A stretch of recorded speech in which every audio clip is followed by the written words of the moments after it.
It's nearly midnight. You've had one of those days, the kind that takes more than it gives. You're finally horizontal, phone glowing in the dark, thumb moving through rows of shows you've never started. Fresh releases. Award winners. That series 3 different people told you would change your life. But after a while, something in you quietly surrenders. You back out of the search, navigate to your library, and select the same show you've already seen beginning to end. Twice. Maybe 4 times. You couldn't say exactly. What you can say is that the moment the opening theme begins, something in your chest loosens. You exhale. This is what you actually wanted. If you recognize yourself in this, you're in good company. And despite what that inner voice might whisper, choosing the familiar doesn't make you uninteresting, unmotivated, or somehow failing at leisure. The habit of rewatching is remarkably widespread, even though people rarely mention it in conversation. There's a subtle embarrassment around it, as if returning to stories you've already finished means you're not keeping up, not growing, not making the most of the infinite content available at your fingertips. But beneath that surface judgment lies something far more interesting. Something that says less about laziness and more about how your mind navigates the weight of modern life. Rewatching isn't a lack of curiosity. Sometimes it's your mind conserving energy so you can function tomorrow. One reason rewatching feels so appealing is that many people's minds crave predictability more than we consciously acknowledge. This isn't a personal flaw. It's your mind trying to spend energy wisely. Every time you watch something unfamiliar, your mind quietly runs a background operation, learning names, tracking relationships, building mental models of how this fictional world works, bracing for twists. That's real mental energy being spent. And while it can feel invigorating when you have energy to spare, it becomes a subtle burden when you don't. A show you already know bypasses all of that. The map has been drawn. The territory holds no ambushes. In a day where so much felt out of your control, this is one small place where you already know what happens. You can walk through it without vigilance, and your mind treats that permission as relief. Researchers have a term for this phenomenon: cognitive ease. It describes the mental state that arises when incoming information matches existing patterns, when processing feels smooth rather than effortful. The brain tends to recognize this state and reward it with a subtle feeling of comfort, even pleasure. Rewatching a beloved show is a direct route to that state. It's the psychological equivalent of muscle memory. Like driving a route you've taken 100 times, or cooking a recipe you know by heart. The familiarity doesn't make the experience empty. It makes it restful. After a day of absorbing new information, navigating uncertainty, and managing mental load, a familiar story becomes a kind of mental reset, present enough to engage you, light enough to let you breathe. There's another layer here that goes beyond simple efficiency. Sometimes rewatching isn't just about ease. It's about returning to a version of yourself. The show you loved at 19 might carry traces of who you were then, the room you watched it in, the people you knew, the way the world felt before certain things changed. Pressing play becomes a form of emotional time travel, not to escape the present, but to briefly touch a self that still exists somewhere inside you. That's not regression. It's reunion. And for many people, that quiet reconnection is part of what makes familiar stories feel so unexpectedly nourishing. Another reason this habit runs so deep is the quiet accumulation of choices we face every day. From the moment you wake up, you're making decisions. What to wear, what to eat, how to phrase that message, when to respond, when to wait, whether to say something or hold back. Each choice is small, but the total weight builds. By evening, your capacity for decisions is genuinely depleted. So when you sit down to watch something, the prospect of evaluating a new show, risking disappointment, committing your remaining energy to something unknown, can feel quietly unbearable. Rewatching sidesteps all of that. The decision has already been made, vetted, and proven. There's no risk. You're not hoping for satisfaction. You already know it's coming.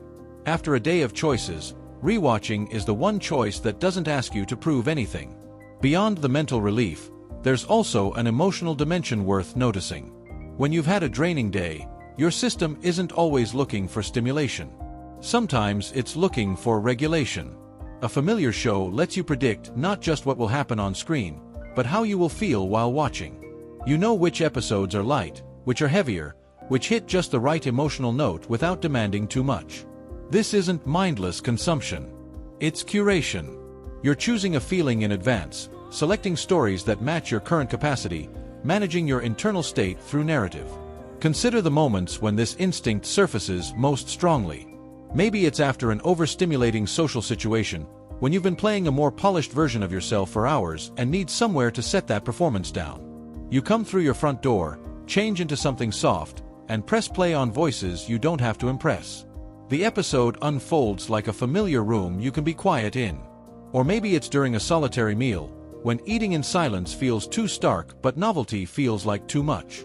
The show becomes a kind of third presence, filling the space without intruding, turning a lonely dinner into something softer. Or maybe it happens while you're working from home, when the familiar rhythm of dialogue becomes a sensory cocoon, enough stimulation to keep the silence from pressing in, gentle enough not to compete with your focus. Another quiet reason is the characters themselves. When you return to the same story often enough, the people in it begin to feel like more than narrative constructs. They become familiar figures. You know their rhythms, their habits, their particular way of responding to the world. In some quiet corner of your experience, they start to feel like company. Safe company. The kind that never cancels, never judges, never needs you to perform. For those who find real-world relationships draining or complicated, this isn't escapism in the hollow sense. It's a way of meeting a human need, the need for presence and continuity, without the unpredictability that real connection requires. One more piece completes this picture, and it has to do with anticipation. When you watch something for the first time, the reward comes at the moment of surprise. But when you rewatch, you already know what's ahead.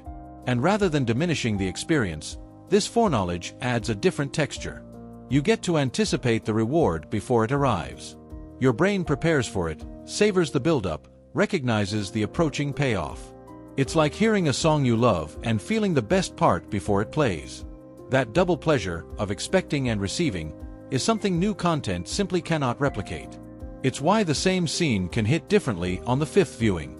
Not weaker, just warmer. All of that said, honesty asks something of us here. Comfort and avoidance can look identical from the outside, and sometimes even from the inside. The same show that soothes you one night can become a way of hiding from your life on another. The difference isn't always sharp, and noticing it doesn't require harshness. One simple question can help. What happens when the episode ends? If you feel more settled, more ready to sleep or face tomorrow, more connected to yourself, then the show is doing what comfort should. But if pressing play again feels less like a choice and more like a flinch away from something you don't want to face, that's worth noticing. If your world gradually narrows, if the things you meant to do keep sliding into next week, if the ease of fictional company starts to outweigh your willingness to risk real connection, that's not a verdict. It's information. Something may have shifted from sanctuary to retreat. This isn't about guilt. It's about staying conscious. Familiar stories can be a refuge. But even the warmest refuge becomes a constraint if you forget the door opens from the inside. So how might you hold this habit in a way that stays nourishing? One possibility is simple intention. Before defaulting to the same show, you might pause long enough to ask yourself what you actually need. Comfort, laughter, background presence. Letting yourself choose consciously, rather than reflexively, keeps the habit in service of your well-being rather than running on autopilot. Another possibility is small experimentation. Not forcing novelty every night, but perhaps once a week allowing yourself to try something new with low stakes. Nothing demanding. Just enough to keep your capacity for surprise gently alive. And sometimes the most useful move is simply noticing whether you're rewatching to feel something you want to feel, or to avoid feeling something you don't. The answer doesn't need to change your behavior. But staying aware of it keeps you in honest relationship with yourself. This video is for educational purposes only and is not a substitute for professional guidance. So if your viewing habits are affecting your daily life, relationships, or well-being, consider speaking with a qualified professional for personalized support. Whatever you watch tonight, whether it's something old or something new, know that your habits say nothing damning about you. Some of us move through a world that feels abrasive, overstimulating, relentlessly uncertain. Finding pockets of softness is not a flaw in character. It's a form of intelligence. Returning to the same stories isn't stagnation. Sometimes it's the clearest evidence that you know what brings you peace and you're willing to protect it. And if the opening theme is what makes your chest loosen, that's not you being stuck. That's you recognizing safety. So if tonight, you reach for the familiar again, that's allowed. You're allowed to rest in places your nervous system already trusts. You're allowed to go home even when home is a story you know by heart.